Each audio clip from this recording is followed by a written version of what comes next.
ये परमेश्वर का वचन है, इसमें मेरा विश्वास है। ये परमेश्वर का वचन है, इसमें मेरा विश्वास है। ये परमेश्वर का वचन है, इसमें मेरा विश्वास है। आइए कुछ आयत पढ़ते हैं। सबसे पहला भाग पढ़ेंगे गिनती 21, गणना 21वां अध्याय, नंबर्स 21, गिनती 21 4 से 9 आयत तक। गिनती 21 4 से 9।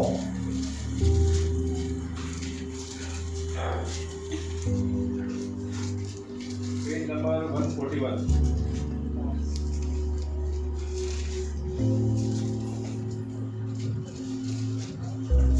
અને તેઓ હોર પર્વતથી સુખ સમુદ્રને માર્ગે અદોમ દેશની હદની બહાર રહીને ચકરાઓ ખાઈને ચાલ્યા અને રસ્તાની લંબાઈના કારણથી લોકોનો જીવ બહુ અધીરો થયો અને લોકો દેવની તથા મૂસાની વિરુદ્ધ બોલ્યા કે તમે અમને અરણ્યમાં મરી જવાને માટે મિસ્રમાંથી કેમ કાઢી લાવ્યા છો? કેમ કે અન્ન નથી ને પાણી પણ નથી અને અમારા જીવ આ હલકા અન્નથી કંટાળે છે. અને યહોવાએ લોકોમાં આજ્ઞા સર્પ મોકલ્યા ને તેઓ લોકોને કરડ્યા અને ઇઝરાયેલમાંના ઘણા લોકો મરી ગયા. અને લોકોએ મૂસાની પાસે આવીને કહ્યું, અમે પાપ કર્યું છે, કેમ કે અમે યહોવાની તથા તારી વિરુદ્ધ બોલ્યા છે. યહોવાની પ્રાર્થના કર કે તે અમારી પાસેથી સર્પોને દૂર કરે. અને મૂસાએ લોકોને સારું પ્રાર્થના કરી. અને યહોવાએ મૂસાને કહ્યું, તું એક આગિયો સર્પ બનાવ ને એક ઝંડા પર તે મૂક. અને એમ થશે કે જે કોઈ ડંખાયેલું હોય તે તેને જોઈને જીવતું રહેશે. અને મૂસાએ પિત્તળનો સર્પ બનાવીને તેને ઝંડા પર મૂક્યો. અને એમ થયું કે જો કોઈ માણસને સર્પ કરડ્યો હોય તો તે પિત્તળના સર્પને જોતો એટલે તે જીવતો રહેતો. और एक भाग पढ़े गिनती 17 1 से 4, नंबर्स 17 1 to 4, गणना 17 1 થી 4। અને યહોવાએ મૂસાને કહ્યું, ઇઝરાયેલ પુત્રોને કહીને તેઓની પાસેથી એટલે પ્રત્યેક બાપના ઘર દીઠ એક એ પ્રમાણે લાકડીઓ લે. એટલે તેઓના સર્વ અધિપતિઓ પાસેથી તેઓના બાપોના ઘર પ્રમાણે 12 લાકડીઓ લે. પ્રત્યેક માણસનું નામ તેની લાકડી પર લખ. 17 बोलिए, गणना 17। Yes. ओके, પ્રત્યેક માણસનું નામ તેની લાકડી પર લખ. અને લેવીની લાકડી પર તું હારૂનનું નામ લખ, કેમ કે તેઓના બાપોના ઘરના દરેક મુખ્યને માટે એક લાકડી હોય. અને સાક્ષીની સામેનો મુલાકાત મંડપ કે જ્યાં હું તારી સાથે મુલાકાત કરું છું તેમાં તેઓને રાખી મૂક. एक मिनट।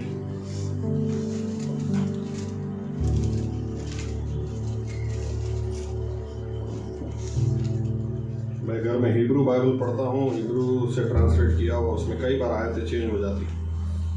ओके, 17वां अध्याय, उसमें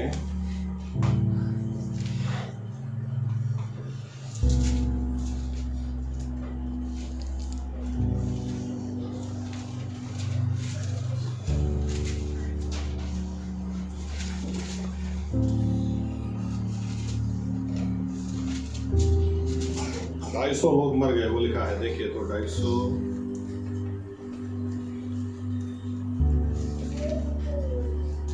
16 में है, कई कलम से हो।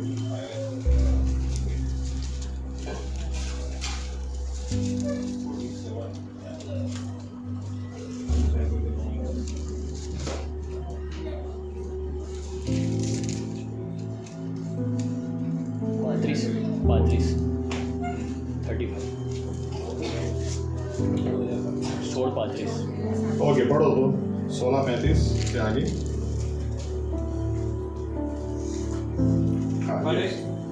અને યહોવાની પાસેથી અગ્નિ ધસી આવ્યો ને જે 250 માણસો ધૂપ ચડાવતા હતા તેઓને ભસ્મ કર્યા. આગળ અને યહોવાએ મૂસાને કહ્યું, હારૂન યાજકના દીકરા એલઆઝારને કહે કે તે બળતામાંથી ધૂપ પાત્રોને લઈ લે ને તું અગ્નિને છેટે વિખેરી નાખ, કેમ કે તેઓ શુદ્ધ છે. હા, એ પોતાના પ્રાણોની વિરુદ્ધ પાપ કરનારાઓના ધૂપ પાત્રો લઈ લઈને તેમને ટીપીને વેદી ઢાંકવા સારું પતરા બનાવવા, કેમ કે તેઓને યહોવાની સન્મુખ ચડાવ્યા.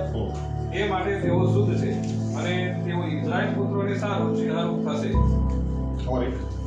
અને તેઓ બાળી નંખાયા હતા. તેઓએ જે પિત્તળના ધૂપ પાત્રોનું અર્પણ કર્યું હતું તે એલઆઝારે લીધા અને તેઓએ તે ટીપીને વેદીનું ઢાંકણું બનાવ્યું.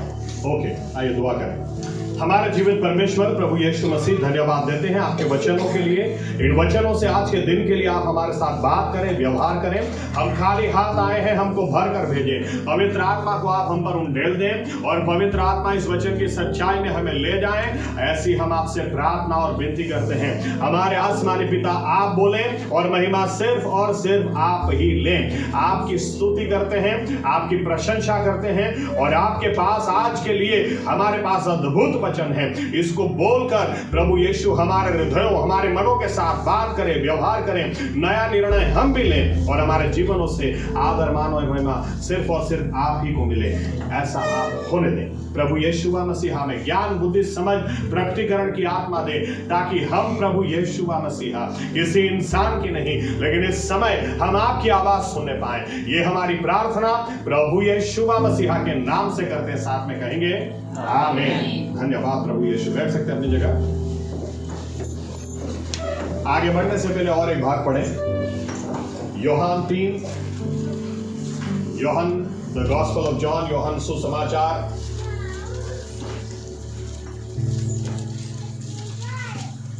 तीसरा अध्याय 14, 15 और 16. નવા કરારમાં પેજ નંબર 90.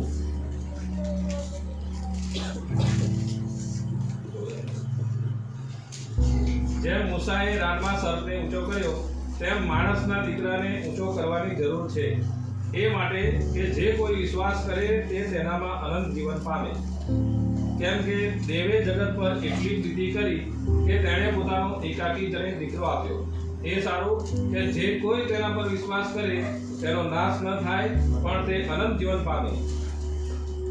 ओके, अब आगे बढ़ने से पहले एक बात आपसे शेयर करना चाहता हूं और आप उसके ऊपर जरूर सोचना. हम वचन के या तो संदेश के एंड में उस बात पर वापस आएंगे. बाइबल का परमेश्वर कभी भी गुनाह माफ करता नहीं है. हम लोग अभी तक यही सुने हैं, वो माफ करता है लेकिन वो माफ नहीं करता है. आदम और हवा से कह दिया तुम अगर इस फल को खाओगे तो मरोगे ही मरोगे. वे मरे ही.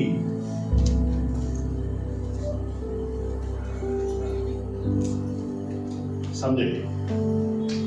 समझने के लिए अब नए नियम में यीशु मसीह बोलते हैं, जो यूहन्ना 3 हमने पढ़ा, प्रभु यीशु क्या बोलते हैं कि जिस तरह से रेगिस्तान में मूसा ने सर्प को ऊंचा किया, वैसे ही मनुष्य के पुत्र को यानी प्रभु यीशु को ऊपर उठाने की जरूरत है. आमीन.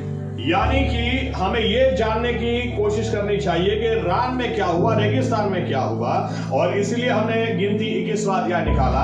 यहां पर ऐसा लिखा हुआ है कि इस्राएली लोग रास्ते की लंबाई की वजह से ये इतने कंटाल गए कि इन्होंने मुंह से कुछ भी उलट पुलट बोलना शुरू कर दिया. इन्होंने फरियादें करना शुरू कर दी. यहां तक कि बाइबल कहती है जब मानना आसमान से इनको स्वर्गीय खाना मिलता था, ये खाना भी इनको तुच्छ लगा.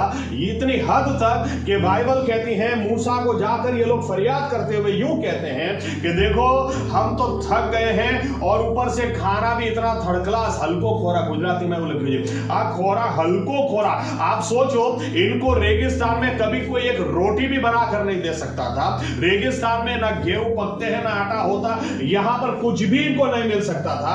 परमेश्वर इनको हर रोज इनको मेहनत भी नहीं करनी पड़ती थी, लेकिन परमेश्वर इनको खाना देता था. लेकिन खाना मिलने के बाद भी ये लोग क्या बोलते हैं, ये खुराक हमको हल्का लगता है, ये खुराक हमको नहीं चाहिए, ये ऐसा खुराक हमको नहीं खाना है.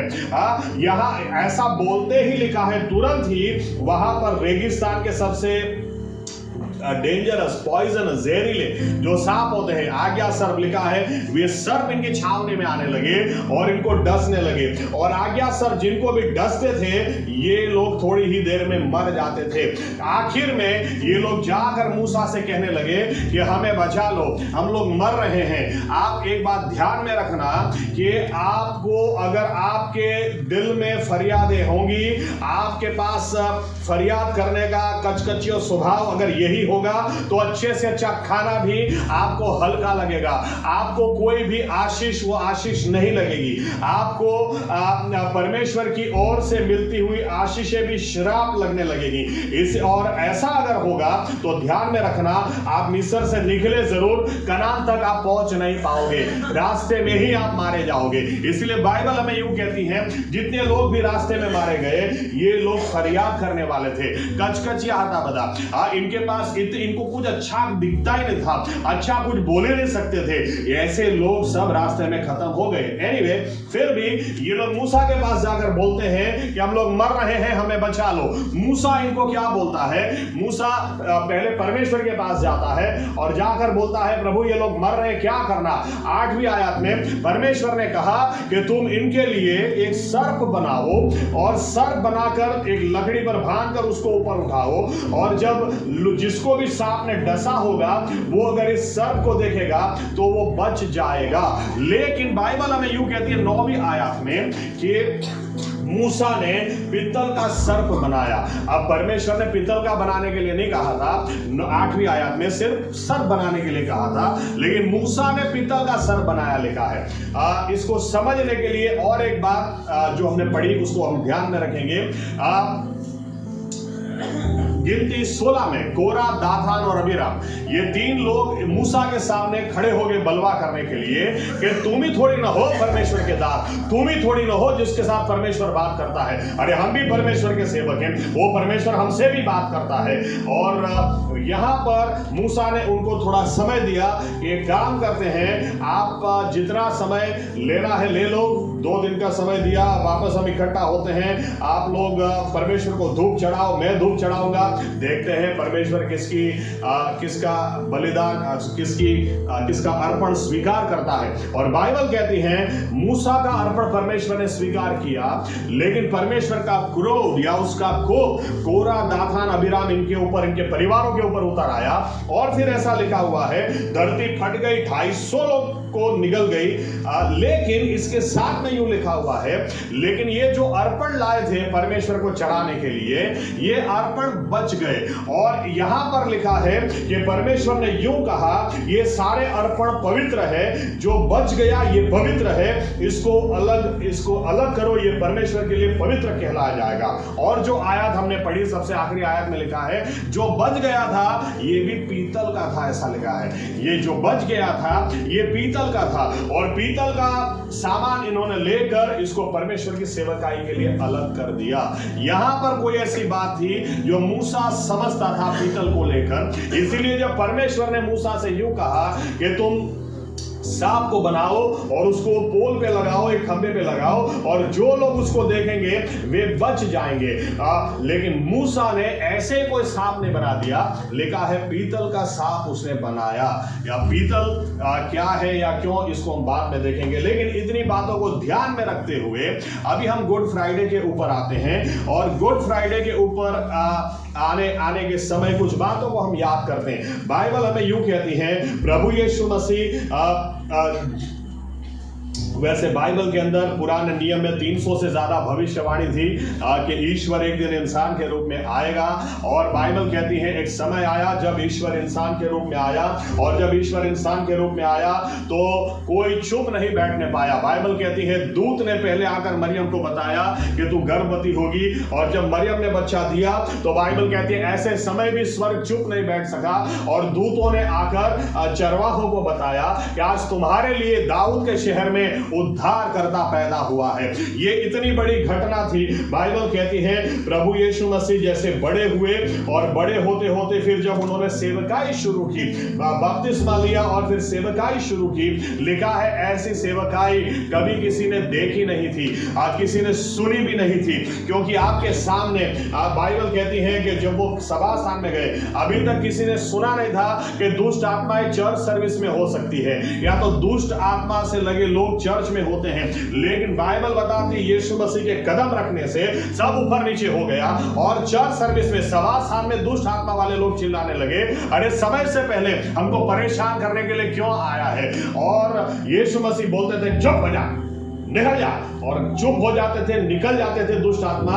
तब लोग अंदर अंदर बात करते थे इतना अधिकार ये कहां से लाता है, ऐसा अधिकार हमने आज तक देखा नहीं, ऐसा हमने, क्योंकि दुष्ट आत्माएं भी इनका सुनती हैं। यहां तक कि एक बार ऐसा लिखा है जब तूफान को इसने धमका दिया, जब लहरों को इसने धमका दिया तो चेले भी आसपास में बात करने लगे ये है कौन, अरे तूफान भी इसका सुनता है और मौजें लहरें भी इसको देख इसके हुक्म से शांत हो जाती है, चुप हो जाती है, आखिर ये है कौन। बाइबल हमें यूं कहती है कि प्रभु यीशु मसीह के पास जितने भी लोग आए एक भी व्यक्ति खाली हाथ वापस नहीं गया। बाइबल कहती है अगर अंधा आया तो देखने लगा, लूला लंगड़ा आया तो चलने लगा, यहां तक कि बहरे हुए सुनने लगे। और बाइबल कहती है यशाया 35 के अंदर लिखा हुआ था जब भी तुम देखो कि अंधे देखने लगे, जब भी तुम देखो कि लंगड़े चलने लगे, जब भी तुम देखो कि मुर्दे भी जिंदा होने लगे, तब समझ लेना कि तुम्हारा परमेश्वर तुम्हारे बीच में उतर चुका है। हालेलुया। तब तुम्हें बचाने वाला, तुम्हें छुड़ाने वाला तुम्हारे बीच में आ चुका है। यहां तक कि अगर कोई मर गया तो भी यीशु मसीह के लिए वो डिफिकल्ट केस नहीं था। बाइबल कहती है कि एक विधवा मां का बेटा मर गया, उसको भी प्रभु यीशु ने जिंदा करके वापस दिया। उतना ही नहीं, लाजरस के मरने के 4 दिन बाद, आप सोचे कई बार हम सोचते हैं अब क्या हो सकता है, लेकिन अगर हम अपने परमेश्वर के बारे में सोचेंगे तो उसको मरने के बाद भी उसके लिए नामुमकिन नहीं है। आमीन। ये ऐसा परमेश्वर है हमारा कि बाइबल कहती है लाजरस बीमार है, प्रभु यीशु बोलते हैं बीमार है तो कोई बात नहीं, मरने तो बाद में जाएंगे। मरने के बाद प्रभु यीशु वहां पर गए, 4 दिनों से वो कब्र में पड़ा है और यीशु मसीह बोलते हैं कब्र का पत्थर हटाओ और बोलते हैं लाजरस बाहर निकल। और बाइबल कहती है उसको कपड़े से बांधा हुआ था इसीलिए चल नहीं सका, तो लाजरस 4 दिन के बाद कुत्ता बाहर आया। प्रभु यीशु बोलते हैं इसके कपड़े इसको छुड़ाओ। बाइबल कहती है लाजरस को देखकर लोग यीशु मसीह पर विश्वास करने लगे, क्योंकि दफन क्रिया में लोग आए ही होंगे तो इनको पता ही होगा अरे हमने खुद इसको गाड़ा है। कुछ लोग बोलते होंगे खुद हमने कपड़ा उसके ऊपर लगाया था, अरे हमने मसाला थोड़ा हमने लगाया है, अरे नहलाया भी मैंने था, अरे लेकिन ये वापस कैसे आ सकता है। बाइबल बताती है कि यूहन्ना 11 और 12 के अंदर लिखा है कि लाजरस को देखकर कितने सारे लोग यीशु मसीह पर विश्वास करने लगे। यहां पर एक बात कह दूं, हमें देखकर लोग यीशु मसीह पर विश्वास करने चाहिए। आमीन। ऐसा हमारा जीवन होना चाहिए कि हमें देखकर लोग प्रभु यीशु पर विश्वास करें। आमीन। लेकिन यहां पर हम देखते हैं कि इतना मतलब भूचाल जैसे आ गया, भूकंप इतना जबरदस्त कि जहां देखो यीशु मसीह के बारे में बात है, जहां देखो यीशु मसीह के बारे में बात है, क्योंकि एक से बढ़कर एक चमत्कार आप देखो, 250 चमत्कार 4 सुसमाचार में लिखे गए हैं और ऐसा मान्यता के साथ कि ये सिर्फ 6 महीने की सेवकाई है, 6 महीने का समय है, तो अगर पूरी सेवकाई के लिए लिखा गया हो तो कितने चमत्कार होंगे। यूहन्ना खुद बोलता है यूहन्ना 20 और 21 के अंदर कि उसने जो काम किए अगर सभी लिखे जाएं तो किसी भी किताब में वो समा नहीं सकते।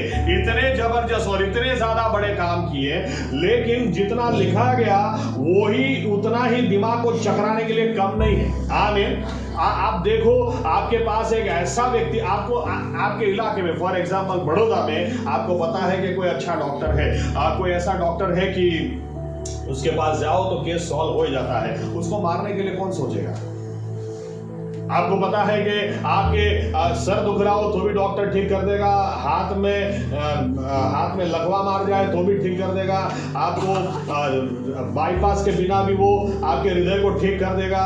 तो ऐसे डॉक्टर को मारने का सोचेगा कौन? ऐसे डॉक्टर से लोग प्यार करेंगे, मोहब्बत करेंगे, लाइन वहां पर लगेगी। आमीन आमीन। लेकिन यहां पर हम देखते हैं प्रभु यीशु ने इतने बड़े चमत्कार किए और इसकी वजह से इनकी पॉपुलैरिटी इतनी ज्यादा थी। लेकिन इसकी वजह से हमने पाम संडे के दिन देखते हैं कि इतने सारे लोग उनको आवकार करने के लिए खड़े, इतने सारे लोग आवकार करने के लिए खड़े हो गए सारे, यहां तक कि लोग अपना ऊपर का कपड़ा भी निकाल कर नीचे डालते थे और साइड से, दोनों साइड से आवाज आती थी, होशाना होशाना, दाऊद के बेटे को होशाना। और फरोशी लोगों को अच्छा नहीं लगा, कहने लगे इनको बंद कराओ, ये ज्यादा ही कुछ प्रशंसा हो रही है, इस प्रशंसा के लिए सिर्फ परमेश्वर लायक है। लेकिन यीशु मसीह ने कहा अगर ये प्रशंसा बंद कर देंगे तो पत्थर भी पुकारने लगेंगे। आप देखें प्रभु यीशु को चारे बाजू से इतना मान, इतना सम्मान, लेकिन जब गुड फ्राइडे आया, बाइबल हमें बताती है कि एकदम से सब बाजी पलटते दिखने लगी, एकदम से सब कुछ उलट पुलट होने लगा। सब कुछ जैसे आज यीशु मसीह के जीवन को देखें तो शुरू में लगेगा इस आदमी के साथ कभी कुछ गलत हो ही नहीं सकता, अरे ये तो पानी पे भी चल के चले जाता है, अरे ये तो डूबते हुए को भी बचाता है, अरे ये तो मुर्दों को भी जिंदा करता है। खाना भी अगर आपके पास कम पड़ गया तो कोई बात नहीं, इसमें क्या है, 5 रोटी 2 मछली, कोई बात नहीं, 5 रोटी 2 मछली से बाइबल कहती है 5000 पुरुषों को, यानी औरत और बच्चों को 18, 20,000, 40,000 लोगों को ऐसे ही खाना खिला दिया। अभी ऐसे आदमी को तूफान भी डुबा नहीं सकता है, तूफान को भी वो धमका दे तो वो बंद हो जाता है। तो ऐसे आदमी को क्या दिक्कत है? इसके साथ सब अच्छा है, इसके साथ जो चलेगा उसके साथ भी अच्छा ही होगा। लेकिन गुड फ्राइडे के दिन बाइबल हमको बताती है कि यीशु मसीह के साथ सब उलट पुलट होने लगा, सब उलट पुलट होते दिखाई देने लगा।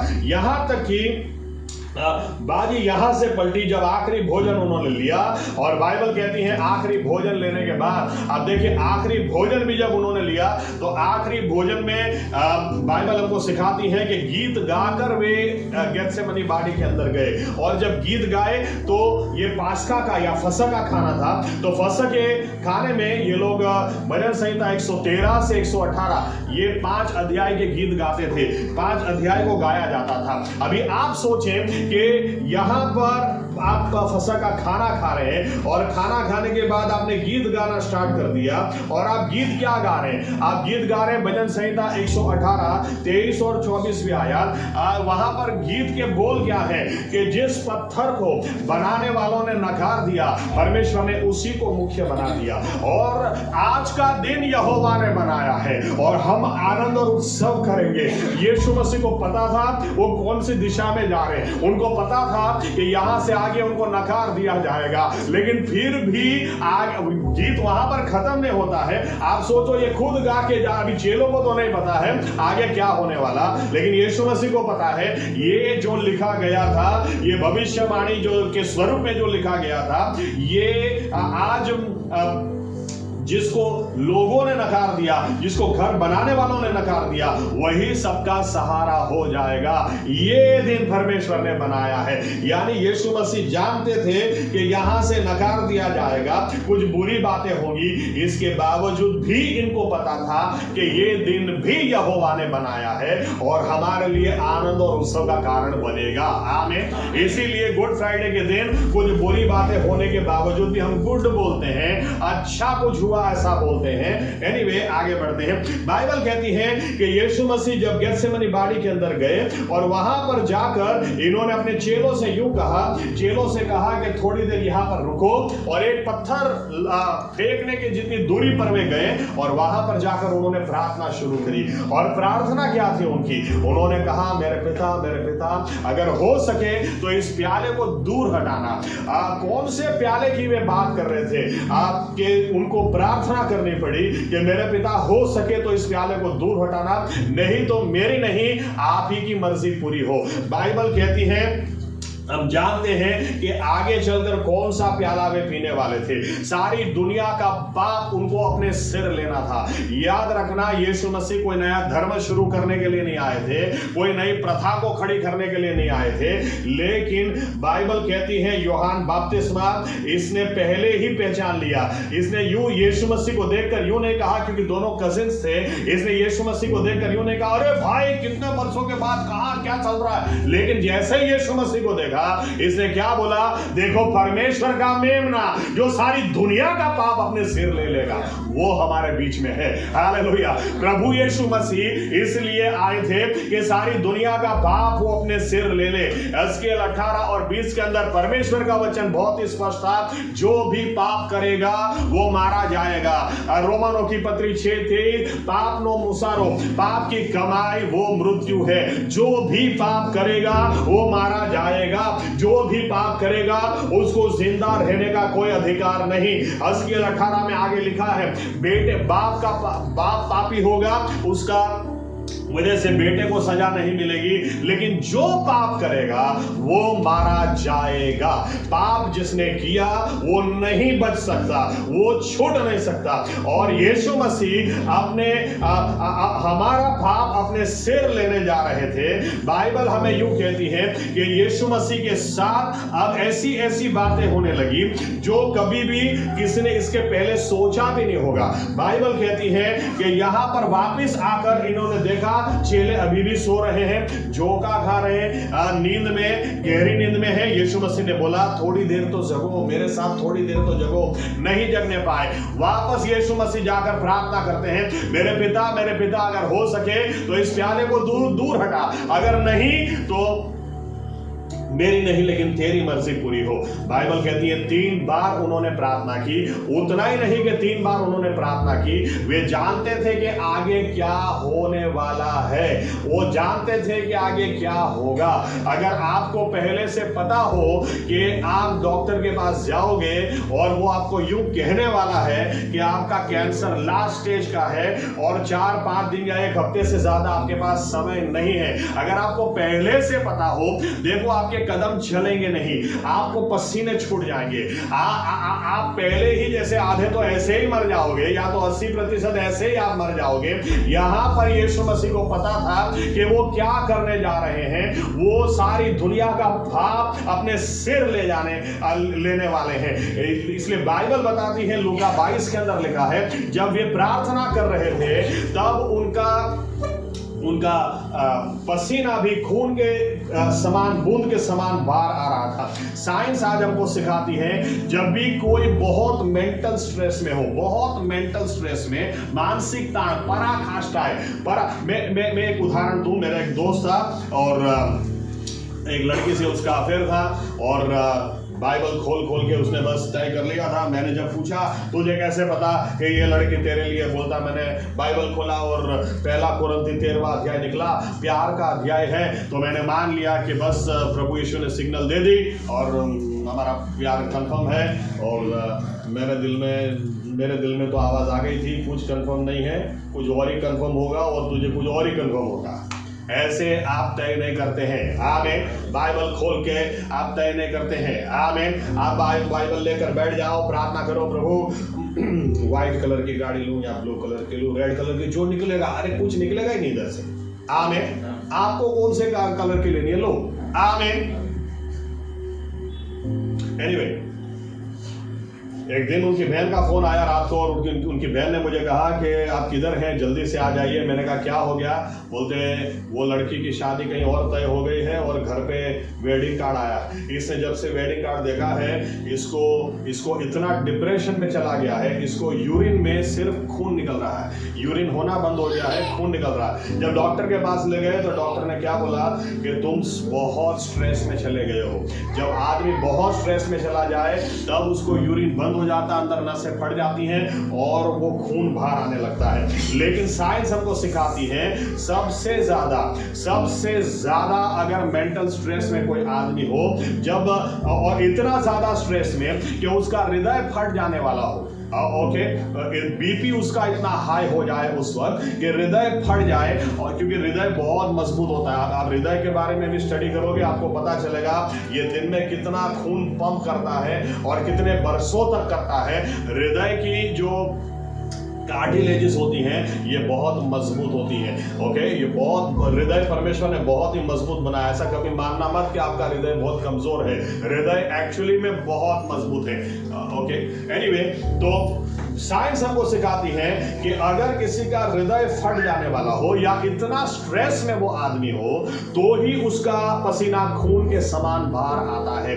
यीशु मसीह उस हालात में चले गए कि जहां पर स्ट्रेस उनका बढ़ता जा रहा था, क्योंकि उनको पता था कि आगे क्या करना है या क्या होने वाला है। जब आप स्ट्रेस में हो ना, ऐसे समय में कोई अगर आपके साथ खड़ा हो, कोई आपके कंधे पे हाथ रख दे, तो अगर कुछ ना भी बोले तो भी आपको दिलासा मिलता है, तो भी आपको हिम्मत मिलती है कि चलो मैं इस हालात में अकेला नहीं हूं, कोई है मेरे साथ, समझने वाला कोई है। लेकिन बाइबल कहती है ऐसे समय चेले भी यीशु मसीह को छोड़ के भाग गए। इतना ही नहीं कि भाग गए, बाइबल यूं कहती है कि जब याजक के सामने खड़ा कर दिया गया तो वहां पर प्रमुख याजक के सामने, महायाजक के सामने, बाइबल कहती है पतरस 3 बार कसम खा के बोलता है मैं इसको नहीं जानता हूं, मैं तो जानता ही नहीं हूं। अरे तो तुम्हें जिसने डूबने से बचाया था वो कौन था? तब जब उसको तुम चिल्लाकर पुकार रहे थे प्रभु मुझे बचा लो, अरे तुम जिसके बारे में बता रहे थे मैं तुझे मरने नहीं दूंगा, तो वो कौन था? आज तुम बोल रहे हो। यीशु मसीह के बारे में कसम खा के बोलता है कि मैं नहीं जानता। यहां तो ओरिजिनल लैंग्वेज में चले जाएं तो शराब भी अपने आप को देता है कि मैं सही में इसको नहीं जानता, अगर मैं जानता हूं तो मेरे साथ ऐसा हो जाए। इतनी हद तक ये चला जाता है। बाइबल हमें यूं कहती है एक व्यक्ति भी प्रभु यीशु के सामने नहीं। उतना ही नहीं, आप देखो यीशु मसीह चलते थे, बाइबल कहती है उनके कपड़े छूने से भी लोग ठीक हो जाते थे। उन्होंने कितने बीमारों को ठीक किया, कितने जरूरियातमंदों को उन्होंने खाना भी खिलाया, और यीशु मसीह जहां कहीं गए लोगों के घर में आनंद और खुशी आई। लेकिन इस समय आप देखो बाइबल कहती है यीशु मसीह को याजक के सामने खड़ा किया, एक आदमी उनको खींच के चाटा भी मार दे रहा है। लेकिन ऐसे समय में यूहन्ना या पतरस जाके यूं नहीं बोलते अरे इसको मत मारो, हमारा रब्बी है, हमारा मालिक है, इसको हमारा टीचर है, इसको क्यों मारते हो, इसने क्या गलत किया? कोई जगह किसी से जगह से आवाज नहीं आती है। यीशु मसीह एकदम अपने आप को अकेला महसूस करते हैं। उतना ही नहीं, वहां से फिर बोलते हैं एक काम करो, इसको पिलात के पास ले जाओ। पिलात के पास जब ले गए तो पिलात यूं बोलता है कि नहीं, मुझे पता है ये गुनहगार नहीं है, एक काम करता हूं। इसने यीशु मसीह को एक जगह खड़ा किया और बरअब्बास को एक जगह खड़ा किया, दोनों में से एक को तुम चुनो। फिर भी लोग कहने लगे नहीं, ये यीशु को मार दो, ये आदमी जीना ही नहीं चाहिए, ये आदमी जिंदा ही नहीं रहना चाहिए। अरे ये आदमी ने बिगाड़ा क्या है? पिलात बोलता इसने क्या कर दिया? यहां पर भी हम देखते हैं कि यीशु मसीह को एकदम से अकेला कर दिया। बदले में किसको मांगा? जो आदमी ने इन्हीं के घर में लूटपाट की थी, इन्हीं के घर में बलात्कार किया था, बोलते हैं इसको छोड़ दो। अभी भी पिलात एक सेकंड रुक गया। पिलात ने क्या किया? पिलात ने प्रभु यीशु को हेरोद के पास भेजा, और हेरोद के पास भेजा। हेरोद ने कहा चल चिन्ह चमत्कार दिखा, तेरे बारे में सुना बहुत है। यीशु मसीह ने एक भी चमत्कार वहां पर नहीं किया, तो इसने फिर वहां से वापस भेज दिया, चल जा इसको ले जा। यीशु मसीह वापस भेजे गए। तब पिलात ने इनको 39 कोड़ों की मार मारने के लिए बोला। अब जब उनका 39 कोड़ों की मार जब इनको लगाई गई तो आपको पता चलता है, इतिहास से भी पता चलता है, बाइबल से भी पता चलता है, ये कोड़ों की मार रोमन लोग बहुत ही बुरी तरह से मारते थे। ऐसा लिखा हुआ है कि जो चाबुक ये बनाया करते थे, इनकी जो चाबुक थी ऐसे गुनहगारों को मारने के लिए बहुत ही भयंकर थी। अभी कुछ लेटेस्ट माहितियां भी आई हैं, ऐसा बताते हैं कि इनकी चाबुक में 9 रस्सियां या तो 9 डोरियां हुआ करती थी, और उसके नीचे इस तरह से एक कील रहती थी। इस कील के अंदर 9 कीलें हुआ करती थी। और अभी लेटेस्ट फाइंडिंग बताती है कि एक एक छोटी छोटी कील के ऊपर छोटे छोटे पत्थर लगाए जाते थे वहां पर, ताकि जब आपको एक बार मारा जाए तो आपके बदन में 81 जगह ये कील के साथ छोटे पत्थर भी घुस जाते थे, ताकि जब खींच के निकाला जाए तो आपका माउस 81 जगह से इस तरह से निकलेगा। और बाइबल हमें यूं कहती है कि यीशु मसीह को वहां पर बांधकर 39 बार इस तरह से मारा गया। अभी आपको एक बार कोई मार दे और एक बार 81 जगह से माउस निकाल दे तो आपको 39 बार मारेंगे तो क्या होगा? शरीर में बचेगा क्या? शरीर में रह क्या जाएगा? कि यशायाह 52 और 14, यशायाह 52 और आखिरी आयतों में लिखा है कि अगर उस वक्त हमने उसको देखा होता तो हम यूं कहते हैं कि ये कोई इंसान नहीं है, ये तो जानवर है, क्योंकि शरीर का पूरा शेप आपका चेंज हो जाए, इतनी कमजोरी आपके जीवन में, आपके शरीर में आ जाए कि बाइबल कहती है इसके पहले इसको मारने के बाद वापस पिलात ने खड़ा किया और बोला अब बोलो, शायद किसी को दया आ जाए। फिर भी वहां से आवाज आ रही है, नहीं इसको मारो, इसको छोड़ दो, बाराबास को छोड़ दो, इसी को मारो, ये जिंदा नहीं बचना चाहिए। अरे इसको ऑलरेडी इतना मार दिया है, अभी और क्या मारने की जरूरत है? फिर भी वहां से आवाज आती है, नहीं इसको मार दो, इसको मार दो, इसको मार दो। बाइबल यूं कहती है इतना खून बह जाने की वजह से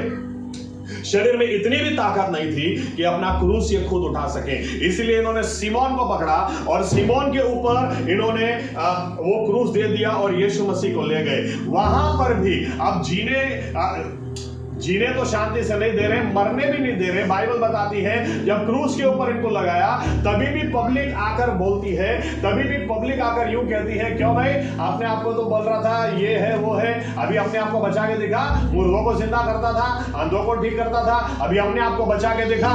यीशु मसीह को ऐसे हालात में बाइबल कहती है अगर हमने देखा हो तो हमें सही में हम भी मुंह फेर लेंगे, क्योंकि हमको समझ आएगा कि जब परमेश्वर किसी से मुंह फेर लेता है तभी ऐसा होता है। ये परमेश्वर की ओर से श्राप उतर आए तभी किसी की हालत ऐसी होती है। लेकिन सही में ये सही था, परमेश्वर का कोप इनके ऊपर उतर रहा था, परमेश्वर का कोप इनके ऊपर उतरने की वजह से आज इनकी हालत ऐसी थी कि बाइबल हमें यूं बताती है कि जब इन्होंने आखिरी सांसें ली तो आखिरी सांस लेने से पहले इनके मुंह से कौन सी बातें निकली? ये क्या बोलते हैं? सबसे पहली बात तो बोलते हैं, मेरे पिता इनको तुम क्षमा करना, क्योंकि ये नहीं जानते हैं कि ये क्या कर रहे हैं। लेकिन इसके बाद भी लोग ठीक नहीं, लोग इनको छोड़ते नहीं, यहां तक कि ये चोर है, ये चोर है, ये लोग भी मजाक उड़ाना शुरू कर देते हैं। और फिर एक चोर को पश्चाताप होता है कि नहीं नहीं यार हम तो गुनहगार हैं, इसकी वजह से यहां पर है, लेकिन इसने तो कोई भी गुनाह नहीं किया। आप देखें कोई चेला उधर दिखता नहीं है, यूहन्ना के सिवाय कोई चेला उधर आकर बोलता भी नहीं है कि अरे प्रभु क्या हो गया, अरे प्रभु हम हैं तुम्हारे साथ, आप चिंता मत करो, कुछ हम अभी भी दुआ करेंगे, ये करेंगे। कोई उधर दिखता नहीं, कोई भी उधर आता नहीं है। यहां तक कि पतरस ने लिखा है, पतरस के बारे में, वो यीशु मसीह को देखकर रोया जरूर, लेकिन फिर भी उस वक्त वो वहां पर नहीं आया। मेरा कहने का मतलब यह है कि बाइबल हमें यूं कहती है कि जब यीशु मसीह को ऐसे हालत, यशायाह 53 में लिखा 3, 4 और 5 में, 3 और 4 खास तौर से, अगर हमने उस वक्त देखा होता तो हम भी यूं कहते परमेश्वर से श्रापित है, ये परमेश्वर का श्राप इसके ऊपर उतर आया है, क्योंकि इतना अद्भुत सेवकाई, इतना अद्भुत जीवन एकदम से एक दिन के अंदर किसी की ऐसी काया पलट कैसे हो सकती है, किसी की इतनी बुरी हालत कैसे हो सकती है। बाइबल कहती है यीशु मसीह ने आखिर में जब अपनी सांस दी उसके पहले फिर से एक बार उनके मुंह से यूं निकल गया, मेरे पिता तुमने मुझे क्यों छोड़ दिया है। और फिर भी थोड़ी देर उन्होंने राह देखी और बाद में कहा देखो संपूर्ण हुआ, और इसके बाद उन्होंने अपनी जान दे दी। मेरा कहने का मतलब बाइबल हमको बताती है कि वहां पर एक आदमी आया और आदमी आकर इनको जब चेक करने के लिए कि सही में मर गए हैं या नहीं, क्योंकि बाकी दो नहीं मरे थे, यीशु मसीह मर गए थे, तो लिखा है इधर भाला जब डाला गया तो बाइबल कहती है खून और पानी दोनों अलग अलग से निकला। साइंस हमको यूं सिखाती है खून और पानी तब अलग अलग निकलेगा जब आपकी मौत हृदय फटने से हो, जब आपकी मौत इतने मेंटल टेंशन, इतना मानसिक ताण जिसको बोलते हैं पराकाष्ठा पे चला जाए कि जहां से आपका हृदय फट जाए, तो आपकी मौत यानी यीशु मसीह का खून और पानी जब अलग अलग निकला, इसका मतलब है कि इनका मेंटल प्रेशर या तो टेंशन इतना ज्यादा था कि इसकी वजह से बाकी दो जिंदा थे, लेकिन ये मर गए क्योंकि इनका हृदय फट गया। अब परमेश्वर की योजना के ऊपर आते हैं। बाइबल हमें क्या सिखाती है कि आप देखो, अगर एक व्यक्ति पाप करेगा और उसका परिणाम उसको भुगतना ही पड़ेगा। तो मूसा ने राम में क्या किया? इब्रानी 10, 1, 2 और 3 पुराना नियम नए नियम की परछाई है। ओके, इसलिए पुराने नियम से कुछ बातें हमको पता चलती है जो नए नियम से अच्छी तरह से हम समझ सकते हैं। अब पुराने नियम में क्या हो गया? पुराने नियम में जिसको भी सर्प काटता था, ओके, पहली बात, पहले तो कोरा, दाथान और अबीराम जब इन्होंने परमेश्वर को धूप चढ़ाना चाहा, अर्पण चढ़ाने चाहे, ये मर गए, लेकिन अर्पण बच गए। और अर्पण भी कौन से बच गए? फिर से एक बार आप घर जाकर पढ़ना, पीतल के जो थे वो बच गए। यानी मूसा को परमेश्वर ने क्या बोला? जो बच गया उसको साइड में ले आना। कि उसको मूसा एक बात समझ गया, पीतल वो धातु है जो परमेश्वर के कोप को सहन कर जाता है। क्योंकि सब कुछ खत्म हो गया, सिर्फ पीतल ही बच गया। कोई आश्चर्य की बात नहीं है। जब तंबू व्यवस्था परमेश्वर ने दी थी, तो आगे जो बलिदान की वेदी थी वो पीतल से बनानी थी। यानी पीतल आपको दिखाता है, पीतल वो धातु है जो परमेश्वर के कोप को सहन कर जाता है। और इसीलिए जब परमेश्वर ने कहा तू सांप बनाएगा, तो सांप जब इसने बनाया तो पीतल का बनाया, क्योंकि मूसा परमेश्वर की योजना को समझ गया था। मैंने क्यों आपसे कहा कि पाप ऐसे माफ नहीं होता है या परमेश्वर माफ नहीं करता है? क्योंकि पुराने नियम में जो योजना परमेश्वर ने दी थी वो मूसा अच्छी तरह से जानता था। आप लैव व्यवस्था पहला अध्याय घर जाकर पढ़ सकते हैं कि अगर आपको गुनाहों की माफी चाहिए तो आपको एक बकरा लेना या एक मेमना लेना, उसके सिर के ऊपर आपको हाथ रखना और फिर आपको विश्वास करना कि अभी मेरा पाप इसके ऊपर चला गया है, तो अब ये जिंदा नहीं रह सकता। जो भी पाप करेगा वो मारा जाएगा। इसीलिए बकरे का बलिदान दिया जाता था, क्योंकि अब मेरे पाप उसके ऊपर है, तो अभी उसका मरना बहुत जरूरी है। अब मेरे खाली सॉरी बोलने से मैं नहीं बच जाता हूं, लेकिन मैंने कीमत चुकाई है। सामने कीमत चुकाने से बकरे ने मेरा बलिदान अपने सिर ले लिया। ये विश्वास से मेरे गुनाह माफ होते हैं या तो मैं छूट जाता हूं। इसी तरह से यहां पर मूसा समझ गया कि अब बकरे को मरना जरूरी है, क्योंकि परमेश्वर का कोप उसके ऊपर उतरता है, क्योंकि अब पाप उसके ऊपर है। मूसा समझ गया कि पीतल ही वो धातु है। ये योजना को समझ गया था। परमेश्वर की योजना क्या थी कि जिसको भी सांप ने काटा, वो अगर वो सांप को देखेगा तो वो बच जाएगा। ऐसे कैसे बच जाएगा? इसीलिए वो बच जाएगा क्योंकि वो जब सांप को देखेगा, वो जब सांप की ओर नजर लगाएगा, तो परमेश्वर का कोप इधर से निकलकर सांप के ऊपर उतर आएगा और ये आदमी का जहर खत्म हो जाएगा, ये बच जाएगा और सांप को कुछ न हो। इसलिए मूसा ने उसको पीतल का सांप बनाया, क्योंकि वो जानता था परमेश्वर का कोप एक ही धातु सहन कर सकता है और वो पीतल है। आमीन। और फिर यीशु मसीह क्या बोलते हैं? इसी तरह से मूसा ने जैसे किया, इसी तरह से मनुष्य के पुत्र को ऊपर उठाना जरूरी है ताकि लोग बच जाएं। यानी परमेश्वर की क्या योजना थी? परमेश्वर की योजना यह है कि जब हम यीशु मसीह पर नजर लगाएंगे, जब हमें पाप खत्म कर रहा है, विश्वासी लोग, आज आप गुड फ्राइडे के दिन एक बात हम समझना चाहते हैं, पाप को हल्के में मत लो। विश्वासी व्यक्ति वो होता है जो पाप को हल्के में नहीं लेता है, क्योंकि उसको पता है कि गुड फ्राइडे के दिन क्या हुआ। यीशु मसीह जानते थे, या तो यीशु मसीह की योजना क्या है कि अगर हम यीशु मसीह को देखें, जैसे सांप को ऊपर उठाया गया वैसे यीशु मसीह को उठाया जाए। यानी अगर यीशु मसीह को हम देखें तो हमारा पाप उसके ऊपर ट्रांसफर हो जाए, और जब हमारा पाप उसके ऊपर ट्रांसफर हो जाए तो परमेश्वर का कोप उसके ऊपर उतरेगा। अभी आप सोचें कि एक व्यक्ति की कीमत चुकानी हो तो समझ में आता है, लेकिन जब लाखों करोड़ों लोगों की कीमत एक ही व्यक्ति को चुकानी हो, या एक ही व्यक्ति के ऊपर उसका बोझ दे दिया जाए, तो ऐसा ही होगा। जब परमेश्वर का कोप, यीशु मसीह जब क्रूस पर थे तो परमेश्वर का सारी दुनिया का पाप उनके ऊपर था और सारी दुनिया का पाप उनके ऊपर था, इसलिए परमेश्वर को उनका न्याय करना जरूरी था, इसलिए मार देना जरूरी जरूरी था। इसीलिए यीशु मसीह के मुंह से निकल गया कि मेरे पिता तूने क्यों मुझे छोड़ दिया है, क्योंकि वो जानते थे उस समय परमेश्वर का क्रोध उनके ऊपर उतर रहा था। आप इस बात को ध्यान में रखना, क्यों यीशु मसीह के अलावा दूसरा कोई हमें नहीं बचा सकता, क्योंकि सिर्फ पीतल ही है जो परमेश्वर का कोप सहन कर सकता है। कितने ही बाबा आ गए भूतकाल में, कितने ही देवी देवता आ गए, कोई भी परमेश्वर के कोप को सहन नहीं करने पाया है। लोग बोलते थे भगवान रजनीश, अरे क्या हो गया, हार्ट अटैक से मर गया। अरे भगवान को थोड़ी ना हार्ट अटैक आता है। आमीन आमीन। और ऐसे कितने लोग आए, कितने लोग गए।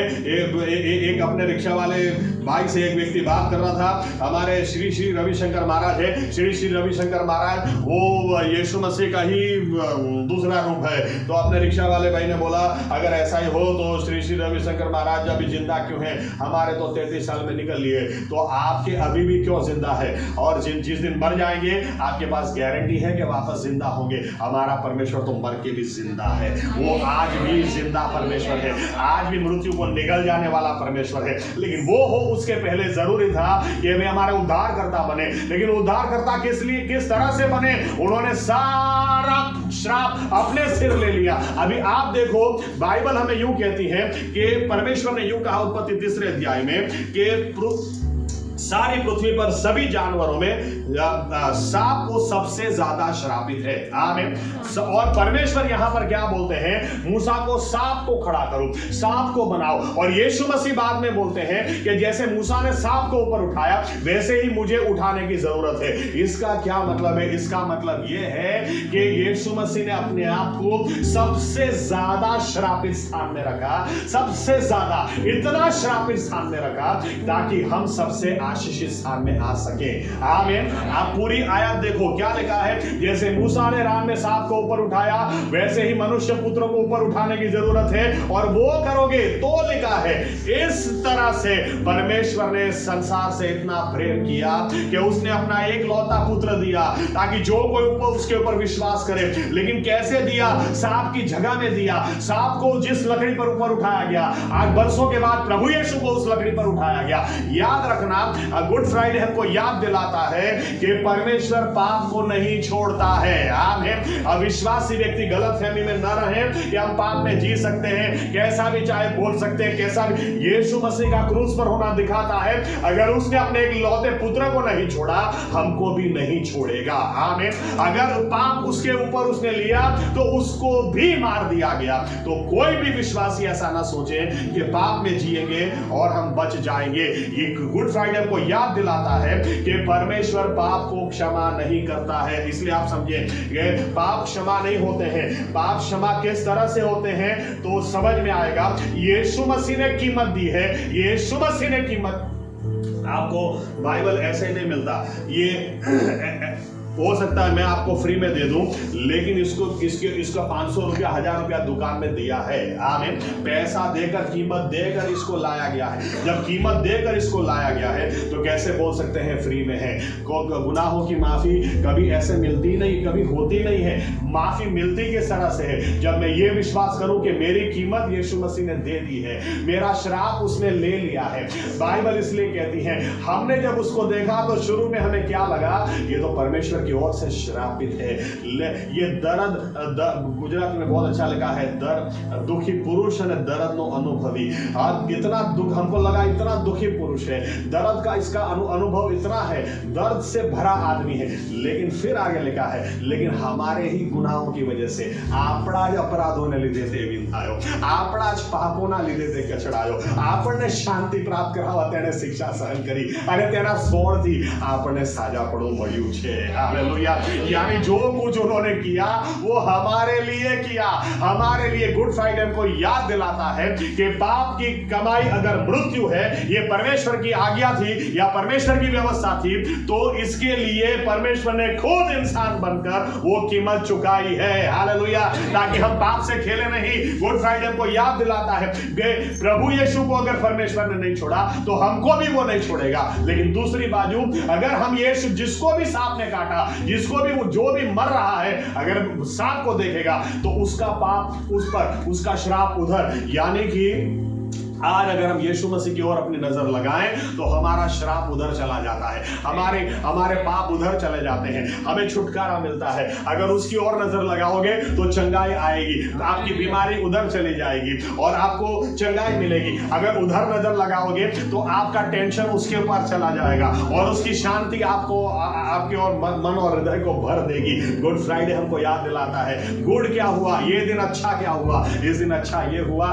कि प्रभु यीशु सबसे श्रापित स्थान में चले गए ताकि हम सबसे आशीषित स्थान में आ जाए। हालेलुया। ये एक्सचेंज किया, परमेश्वर ने इतना प्रेम इस संसार से किया कि यीशु मसीह को ऐसे स्थान में उसने खड़ा कर दिया ताकि वहां से जब भी हम उसकी, इसलिए आज आपको बचा कोई नहीं सकता, आपको छुड़ा कोई नहीं सकता, सिवाय के आप उस सर्प को देखो, सिवाय के आप यीशु मसीह की ओर देखो। आप यीशु मसीह की ओर नजर लगाओगे, वहीं से जीवन आएगा, वहीं से क्षमा आएगी, वहीं से छुटकारा आएगा, वहीं से चंगाई आएगी, क्योंकि वही एक पित्तल का धातु है जो परमेश्वर के कोप को सहन कर सकता है और कोई भी सहन नहीं कर सकता। आमीन, आमीन। और इतिहास में कोई भी ऐसा नहीं जिसने परमेश्वर के कोप को सहन कर कर वापस आया हो, लेकिन हमारा परमेश्वर वो कोप को सहन कर कर तीसरे दिन जिंदा हो गया। आमीन, आमीन, आमीन, आमीन। इसलिए गुड फ्राइडे हमको याद दिलाता है कि विश्वासी व्यक्ति हमको गुनाह ऐसे जितना बड़ा बलिदान उतनी बड़ी आशीष या तो उतना बड़ा जोखिम, ये समझ में आता है। आमीन। यीशु मसीह ने कहा तुम्हारी आंख भी निकाल देना अगर वो तुमको गुनाह में ले नाश में ले जाती है, तुम्हारे पैर को भी काट देना अगर वो तुमको नरक में ले जाती है, तुम्हारे एक हाथ को भी काट देना अगर वो तुमको नरक में ले जाता है।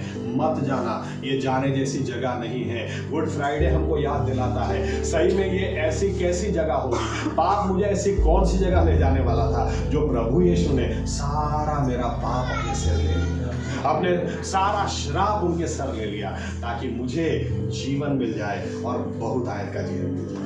आमीन, आमीन, आमीन। विश्वासी वो व्यक्ति है जो इस बात को समझता है कि गुनाह अगर किया तो उसका एक ही रास्ता है, मौत। जो पाप करेगा वो मारा जाएगा, मुझे मरना ही है। लेकिन जब मैं यीशु मसीह की ओर नजर लगाता हूँ तो मेरा पाप उसके ऊपर ट्रांसफर हो जाता है और जब उसके ऊपर ट्रांसफर हो जाता है मैं छूट जाता हूँ, मुझे जीवन मिलता है, मुझे क्षमा मिलती है, मुझे चंगाई मिलती है और मैं उस छुटकारे में मिस्र से निकला कनान की ओर और आगे बढ़ सकता हूँ। हालेलुया। अपना जीवन पाप से कभी नहीं खेलेगा, ये नहीं छोड़ेगा। गुड फ्राइडे हमको याद दिलाती, यीशु मसीह को नहीं छोड़ा, हमको भी नहीं छोड़ेगा। कोई भी गुरु हो, कोई भी अपने आप को कुछ भी समझता हो, यीशु मसीह को नहीं छोड़ा, हमको भी नहीं छोड़ेगा। आमीन।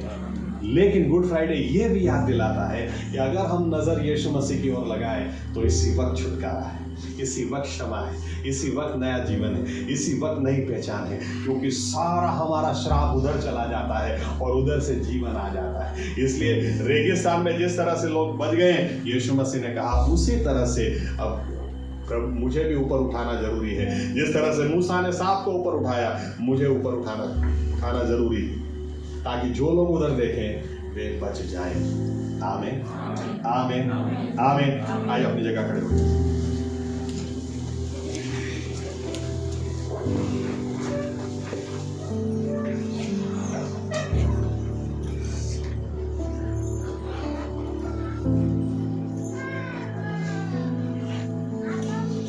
हम अपने जीवन के बारे में सोचें। विश्वासी हैं, पाप के साथ अगर हम खेले हैं, ये पाप कभी हमको नहीं छोड़ेगा। यीशु मसीह नया धर्म शुरू करने नहीं आए, किसी को क्रिश्चियन बनाने नहीं आए, लेकिन प्रभु यीशु मसीह गुड फ्राइडे के दिन दंड आज्ञा हमारी थी, मरना हमें था, हमारा स्थान लेने के लिए आए। चंगा करने के लिए भी नहीं आए, वो सब बाद में, पहले हमें पाप से छुड़ाने के लिए आए।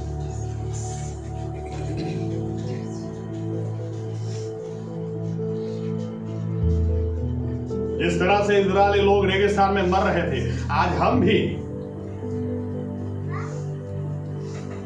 मर रहे हैं, क्योंकि पाप कहीं ना कहीं हमारे जीवन में अभी भी है। ये पाप हमको नहीं छोड़ेगा, और पाप किया तो वो मारा ही जाएगा।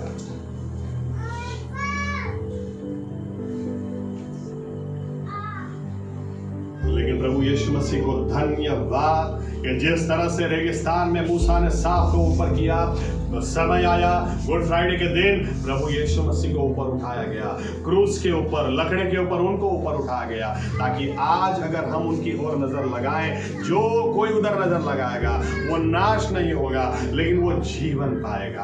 अगर आज हम यीशु मसीह पर नजर लगाएं और कहें प्रभु यीशु मैं गुनहगार हूं, मुझे क्षमा कीजिए। मूसा से लोगों ने जाकर कहा हमने पाप किया है, हमें बचा लो। मूसा ने सांप को ऊपर उठाया। आज प्रभु यीशु कहते हैं मुझे ऊपर उठाया जाए, और यीशु मसीह को इसलिए ऊपर उठाया जाए ताकि हम जाकर कहें प्रभु मैंने गुनाह किया है, मैंने पाप किया, पाप से खिलवाड़ किया है। कोई नहीं बचेगा, मैं भी नहीं बच सकता, लेकिन यीशु मसीह के पास जाओ और उनकी ओर नजर लगाओ तो पाप इधर से उधर ट्रांसफर हो जाता है, और उधर से इधर क्षमा आ जाती है, और उधर से आवाज आती है मेरे पिता इनको क्षमा करना, इनको माफ कर देना, क्योंकि कीमत मैंने चुका दी। जब बीमार व्यक्ति ऊपर नजर लगाता है तो वहां से आवाज आती है मेरे पिता इनको चंगा कर देना, क्योंकि मेरे कोड़ों की मार से मैंने कीमत दे दी है, इनको चंगा कर देना।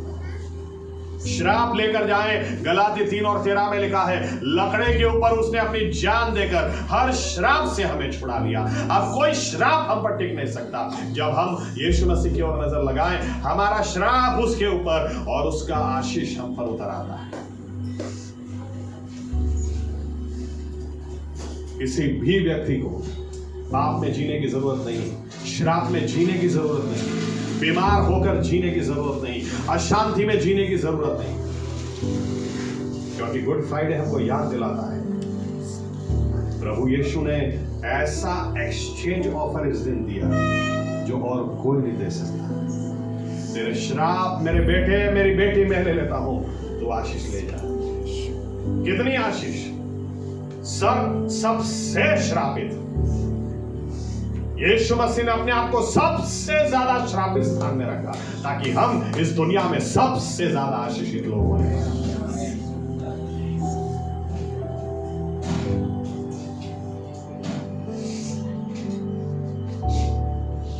यीशु मसीह ने कीमत दे दी तो क्यों बंधन में रहना?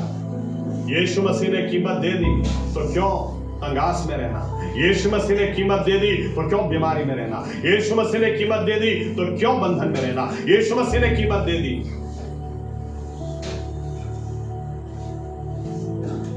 और हमें छुड़ा दिया।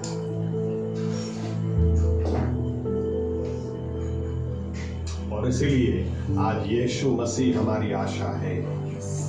यीशु मसीह ही हमारी आशा है, क्योंकि परमेश्वर का कोप सिर्फ वही सहन कर गए और कोई सहन नहीं कर सकता।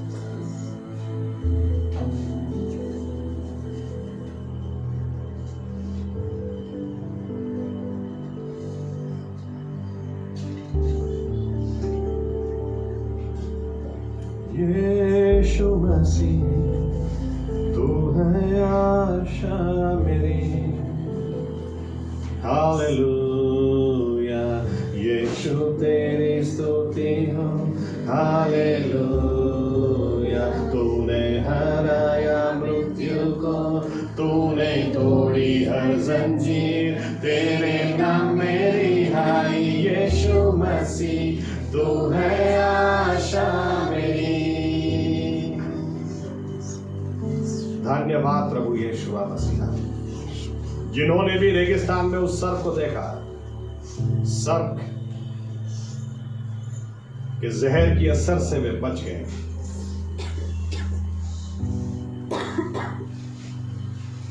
आज प्रभु यीशु, सबसे बड़ा जहर वो पाप है,